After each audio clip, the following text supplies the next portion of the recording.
Shalom adik-adik remaja semua yang ada di rumah maupun di mana saja. Selamat hari Minggu. Apa kabar semuanya? Semoga adik-adik semuanya dalam keadaan sukacita dan dalam keadaan sehat. Nah, di minggu pagi ini kita kembali dalam acara podcast remaja GKI Martin Luther Kamkei, iman tumbuh melalui firman Tuhan. Baik, adik-adik semua, di minggu pagi ini kita akan belajar dari kebenaran firman Tuhan bersama dengan Kakak Regi yang sudah ada bersama-sama dengan kita. Kakak Regi sebagai koordinator kelas remaja akan berbagi kepada kita kebenaran firman Tuhan. Oleh sebabnya, sebelum kita sama-sama sharing, kita akan berdoa untuk mengawalinya. Kakak bisa pimpin kita dalam doa. Baik, adik-adik semua yang ada di rumah, mari kita sebelum memulai dengan diskusi kita, pembahasan dari kitab Kisah Para Rasul, kita akan berdoa. Mari kita berdoa. Kami bersyukur akan kebaikan yang sudah kami alami dalam kehidupan kami hari lepas hari, ya Tuhan Yesus.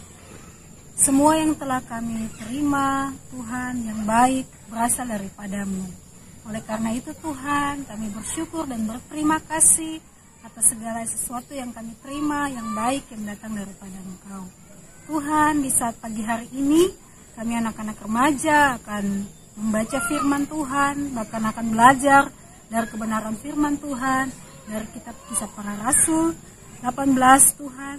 Mari Engkau pimpin kami dengan kuasa Roh Kudus-Mu, memberikan kami pengertian. Bahkan firman ini akan tertanam dalam hati-hati kami, berakar kuat, berbuah lebat dalam kehidupan kami. Bekerjalah di antara kami, ya Roh Kudus, biarlah kami semua akan benar-benar mengalami Engkau dalam hidup kami dan makin mengerti, makin lebih dekat lagi kepada Engkau, Tuhan Yesus. Di dalam nama Tuhan Yesus saja kami berdoa. Amin. Amin. Baik, adik-adik yang ada di rumah, yang sudah standby di depan TV maupun di depan HP-HP kalian, kita akan belajar kebenaran firman Tuhan. Mari kita buka di dalam kitab Kisah Para Rasul pasal yang ke-18 ayat 24 sampai ayat yang ke-28. Kak Tenci akan membacakannya dan adik-adik yang ada di rumah bisa mengikuti di Alkitabnya masing-masing. Kisah Para Rasul pasal 18 ayat 24 hingga ayatnya yang ke-28 dengan judul Apolos di Efesus. Sementara itu datanglah ke Efesus seorang Yahudi bernama Apolos yang berasal dari Alexandria. Ia seorang yang fasih berbicara dan sangat mahir dalam soal-soal kitab suci. Ia telah menerima pengajaran dalam jalan Tuhan. Dengan bersemangat ia berbicara dan dengan teliti ia mengajar tentang Yesus. Tetapi ia hanya mengetahui baptisan Yohanes. Ia mulai mengajar dengan berani di rumah ibadat. Tetapi setelah Priskila dan Aquila mendengarnya, mereka membawa dia ke rumah mereka dan dengan teliti menjelaskan kepadanya jalan Allah. Karena Apolos ingin menyeberang ke Akaya, saudara-saudara di Efesus mengirim surat kepada murid-murid di situ, supaya mereka menyambut dia. Setibanya di Akaya, maka ia oleh kasih karunia Allah menjadi seorang yang sangat berguna bagi orang-orang yang percaya. Sebab dengan tak jemu-jemu ia membantah orang-orang Yahudi di muka umum dan membuktikan dari kitab suci bahwa Yesus adalah Mesias. Baik, demikian pembacaan firman Tuhan. Adik-adik di rumah maupun kakak Regi. Nah, dari pembacaan tadi sudah tentu pasti rasa penasaran dari kita sebagai anak-anak remaja yang masih terus bertumbuh dan ingin mengenal lebih dalam tentang firman Tuhan.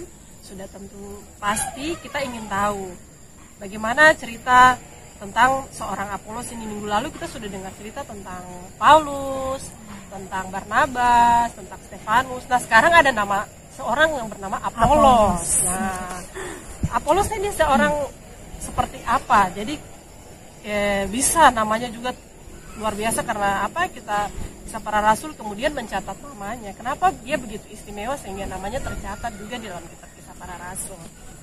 Ya, adik-adik sekalian, seperti yang dijelaskan di pembacaan kita ini, Apolos ini adalah seorang Yahudi, ya, dia berkeluarga negaraan Yahudi, dan dia berasal dari kota Alexandria.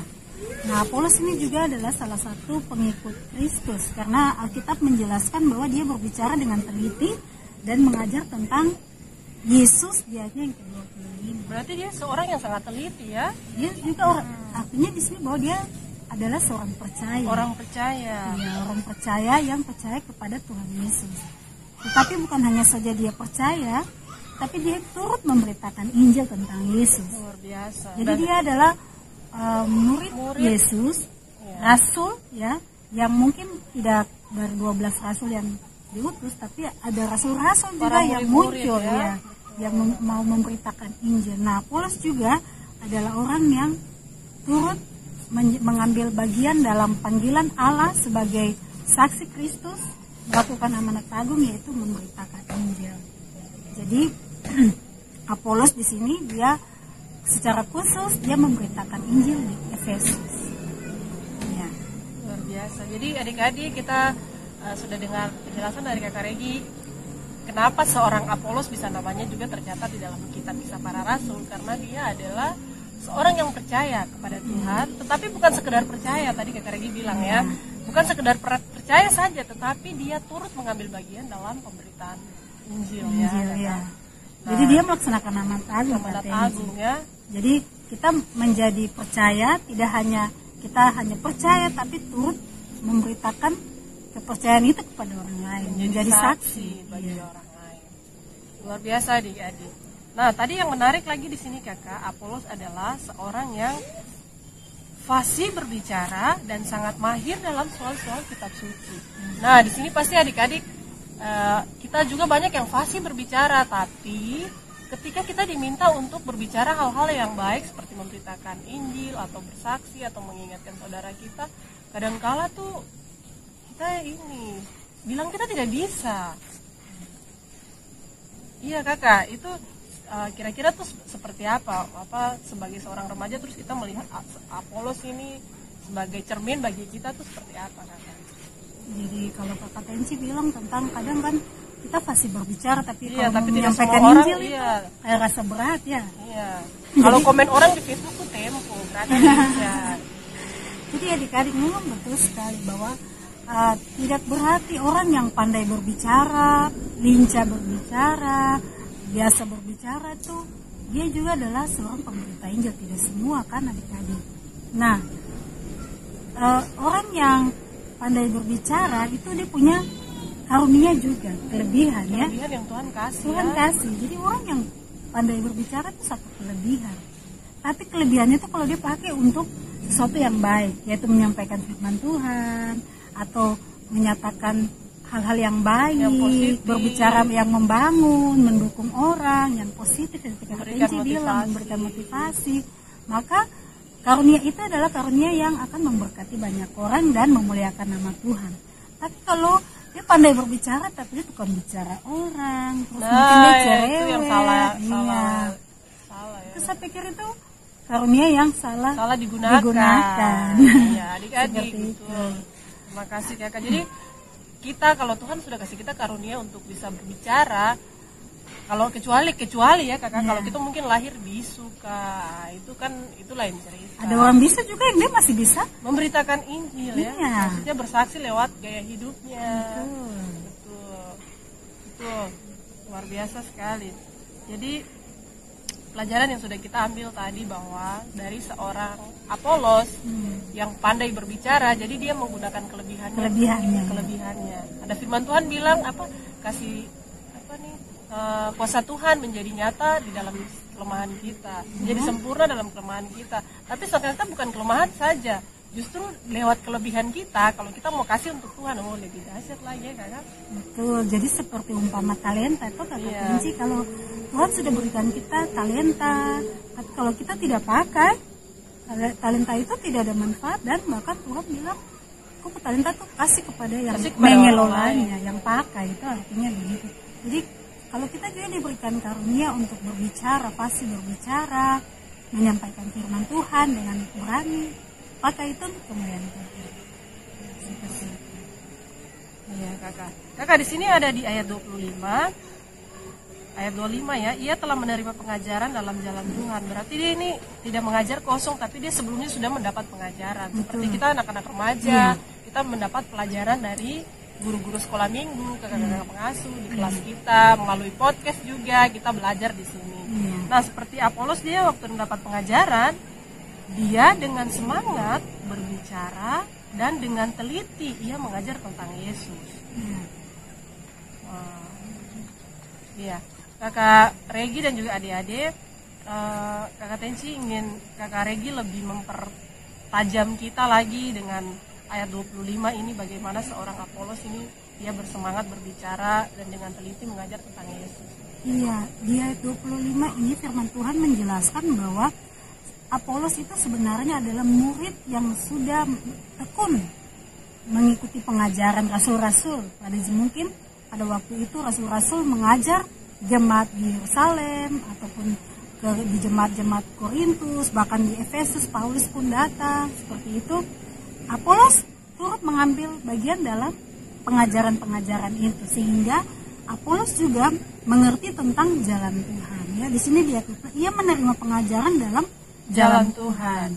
Nah, dengan bersemangat ya, karena firman itu membara dalam hatinya, firman itu hidup dalam hati Apolos, maka firman itulah yang membuat Apolos bersemangat untuk berbicara dengan teliti mengajar tentang Yesus. Di sini ada kata dengan teliti, berarti Apolos ini tidak hanya asal bicara dan bilang asbun atau asal bunyi, tanpa tahu.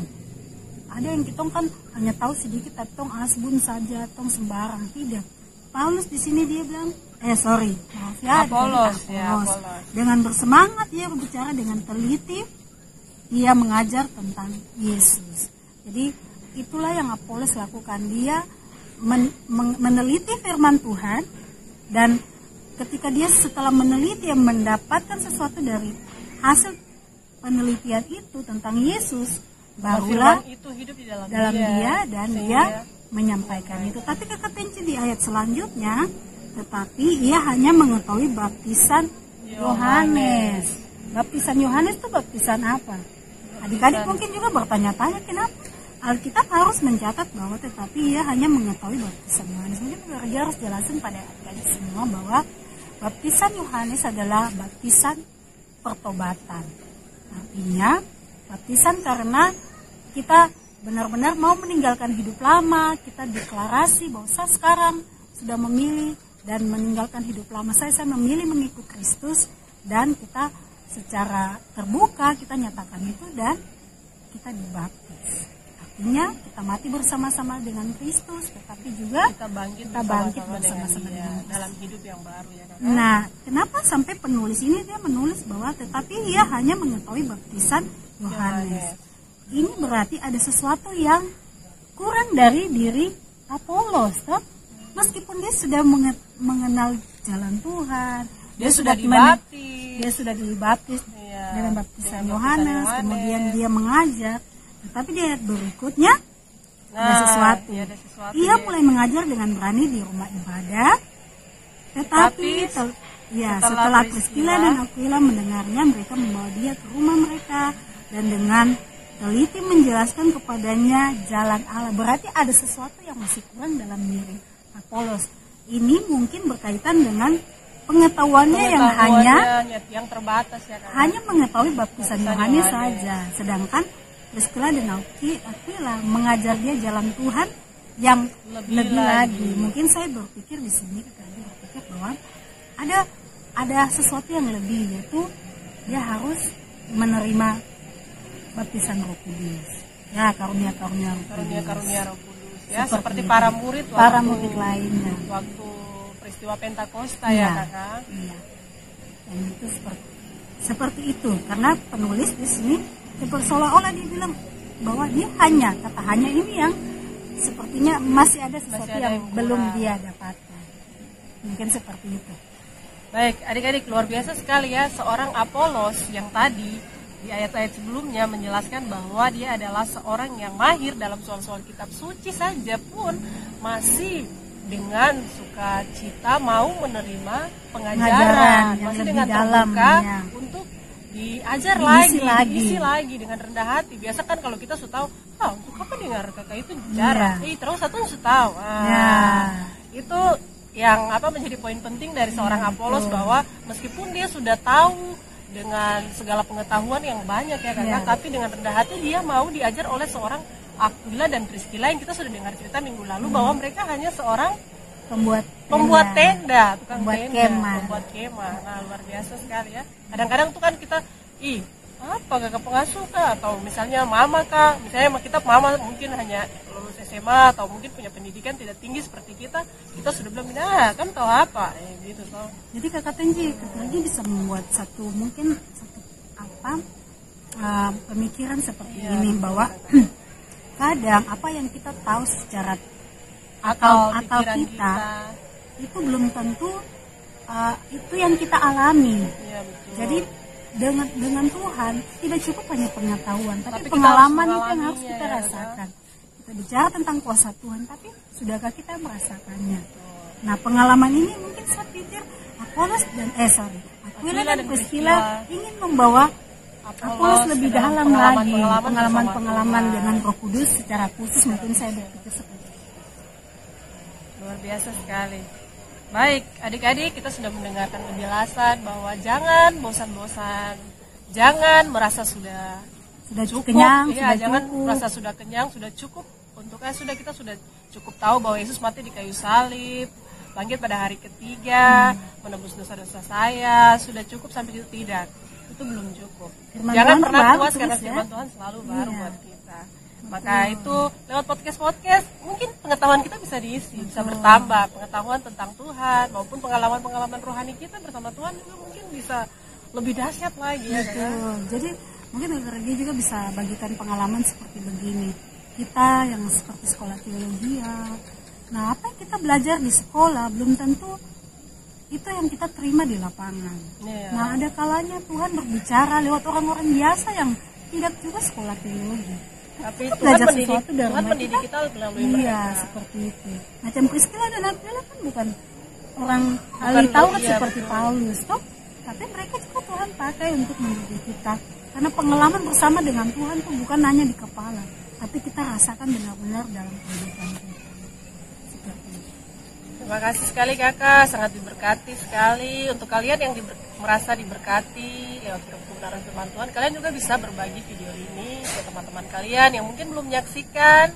Silakan di-share, ataupun kalau ada pertanyaan bisa kalian tulis di kolom komentar, ataupun kalau ada pokok doa yang ingin kalian sampaikan, jangan sungkan-sungkan karena ada kakak pengasuh yang selalu setia untuk mendoakan adik-adik semua. Baik kakak, sebelum kita mengakhiri podcast ini, kakak Regi bisa memberikan 1-2 kata sebagai bentuk penyemangat bagi kita, supaya itu menjadi komitmen bagi kita anak-anak remaja untuk terus melangkah bersama dengan Tuhan. Ya, adik-adik sekalian, kalau kita sudah mengalami Tuhan dalam hidup kita, atau kita tahu tentang kebenaran firman Tuhan seperti Apolos ini, mari kita menyatakannya kepada orang lain atau menjadi saksi bagi orang lain. Yang kedua yang kita bisa lakukan seperti dari bacaan kita ini, bahwa Apolos dia tidak merasa stop untuk belajar, ya. Dia terus ingin diisi dengan kebenaran. Firman Tuhan berkata, berbahagialah mereka yang lapar dan haus akan firman Tuhan, karena mereka akan dikenyangkan. Adik-adik, firman Tuhan adalah firman yang hidup. Kalau kita rasa lapar dan haus akan firman, maka kita akan terus diisi. Seperti Apolos, meskipun Apolos sudah tahu firman, tapi dia mau terus diajar dan diisi lagi dan lagi. Maka kita akan semakin lebih lagi dalam pengenalan kita akan Tuhan secara baik dan benar. Dan yang berikut dari pelajaran dari Apolos juga, adik-adik, pergunakanlah talenta kita dengan baik. Kalau kau pandai berbicara, pakai itu kemuliaan Tuhan, bukan untuk bicara orang. Itu saja. Baik kakak, terima kasih sekali untuk adik-adik semua yang sudah menyaksikan podcast ini. Ayat 27 menjadi ayat yang menggambarkan seorang Apolos bagaimana dia sangat berfungsi sekali, sangat berguna ketika dia tiba di daerah yang ditujunya tadi. Firman Tuhan mencatat dia dia menjadi seorang yang sangat berguna bagi orang-orang yang percaya. Jadi biarlah kita anak-anak remaja terus menjadi orang-orang yang berguna bagi siapa saja. Di dalam rumah kita berguna bagi mama dan bapa, bagi adik-adik, bagi kakak kita. Di sekolah kita berguna juga bagi siapa yang ada di sekolah situ maupun teman-teman pergaulan kita. Biarlah kita terus menjadi saksi lewat perkataan kita, lewat sikap kita. Baik, biarlah podcast ini dapat memberkati adik-adik sekalian. Kita akan tutup dengan doa. Kakak Regi akan pimpin kita dalam doa. Kita titip anak-anak adik-adik kita yang SMP maupun SMA yang sedang gencar-gencarnya melakukan vaksin supaya sekolah bisa aktif kembali, bisa ada tatap muka, tidak secara daring saja terus-menerus, tapi mereka bisa aktif sekolah secara untuk tatap muka. Kakak Regi doakan supaya mereka juga ketika menerima vaksin tubuh mereka bereaksi dengan baik, juga dapat beradaptasi dan tidak ada yang kolaps atau sakit. Baik, oke adik-adik, mari kita bersatu dalam doa. Tuhan Yesus Kristus, kami bersyukur untuk pelajaran pagi hari ini tentang kisah Apolos, di mana Tuhan Engkau memakai setiap orang untuk memberitakan Injil sehingga Injil itu bisa sampai kepada kami, anak-anak sekolah minggu Martin Luther, bahkan orang-orang di tanah Papua ini Tuhan. Kami percaya Tuhan, lewat ketekunan, lewat ketaatan mereka Tuhan untuk menyampaikan firman Tuhan, itulah hasil buah-buah yang kami lihat Tuhan, bahwa Injil telah sampai juga di tanah kami Papua, bahkan di telinga kami di sini, kami anak-anak sekolah minggu Martin Luther. Kami bersyukur karena kami bisa membaca kitab suci dan mengenal Tuhan lewat kesaksian-kesaksian para rasul. Dan di pagi hari ini kami mau belajar dari Apolos Tuhan, bahwa kami juga ketika kami tahu tentang kebenaran Tuhan, kami bisa terus menyampaikan itu kepada orang lain. Bahkan kami tidak jemu-jemu untuk terus belajar firman-Mu secara baik dan benar, sehingga kami dapat menjelaskan firman itu kepada orang lain secara teliti Tuhan, dengan tanpa salah Tuhan. Oleh sebabnya tolong kami anak-anak sekolah minggu Martin Luther, agar kami juga dapat belajar kebenaran firman ini Tuhan dengan lebih baik lagi, sehingga kami menjadi saksi-saksi Engkau yang berbicara dengan benar Tuhan kepada orang lain. Tuhan Yesus, kami juga membawa pergumulan kami di pagi hari ini untuk adik-adik kami, anak-anak sekolah minggu, anak-anak remaja, SMP dan SMA yang mereka sedang divaksin Tuhan, untuk bisa memiliki imunitas Tuhan. Kami berdoa Tuhan Yesus Engkau menolong mereka sehingga segala vaksin yang mereka terima, dapatkan dari sekolah, dapat berguna bagi tubuh mereka, tidak ada reaksi-reaksi yang negatif Tuhan dari vaksin yang mereka terima. Juga Tuhan, segala perasaan takut, cemas yang dibuat oleh iblis, intimidasi Tuhan, Engkau mau jauhkan, halaukan itu Tuhan. Juga Engkau memberkati para medis, orang-orang kesehatan yang akan memvaksin mereka, agar mereka juga dapat memvaksin mereka secara baik dan benar. Berkati obat-obat masuk dalam tubuh mereka, Tuhan sucikan, sterilkan dan kuduskan, sehingga obat-obat itu dapat bermanfaat bagi tubuh dari adik-adik kekasih kami ini Tuhan. Mereka akan bersekolah Tuhan, Engkau mau menolong mereka Tuhan. Adik-adik kami juga yang di rumah mungkin dalam keadaan sakit, kurang sehat Tuhan. Tuhan Yesus, mari Engkau datang dengan kuat kuasa-Mu menjamah dan menyembuhkan mereka. Bahkan yang dalam kesusahan, kesulitan ekonomi ataupun yang lain sebagainya, kedukaan, Tuhan datang dan melawat mereka, menghibur mereka yang berduka Tuhan, mencukupkan keperluan kebutuhan mereka yang susah Tuhan, makan minum pakai mereka Tuhan jamin. Semua anak-anak sekolah minggu Martin Luther, anak-anak remaja Tuhan, Engkau pagari, jaga dan lindungi dari segala yang jahat, jauhkan dari segala macam serangan sakit, penyakit, COVID atau apapun itu Tuhan, Engkau halaukan daripada kami. Terima kasih Bapa di surga, biarlah kami semua terpelihara dalam perlindungan dari Engkau sendiri. Berkatilah pelayanan kami Tuhan, sekolah minggu Martin Luther lewat ibadah online ini Tuhan. Biarlah ibadah ini dapat memberkati banyak anak-anak muda, memberkati siapa saja yang menyaksikan siaran kami ini Tuhan. Dan apapun pergumulan mereka yang mereka sampaikan Tuhan kepadamu di pagi hari ini Tuhan, Engkau mendengarnya dan Engkau akan menjawab segala pergumulan itu. Di dalam nama Tuhan Yesus Kristus kami berdoa dan mengucap syukur. Haleluya. Amin. Amin. Baik adik-adik, semua yang di rumah, terima kasih sekali lagi. Kalau Apolos bisa namanya tercatat dalam Alkitab Kisah Para Rasul, biarlah nama kita juga tercatat sebagai anak-anak remaja yang melakukan perubahan dan tidak takut untuk menjadi saksi bagi kemuliaan Tuhan. Demikian podcast kita hari ini. Kita akan jumpa kembali lagi di acara podcast kita minggu depan. Prajurit Kristus, Prajurit Kristus, do it for Jesus. Dadah.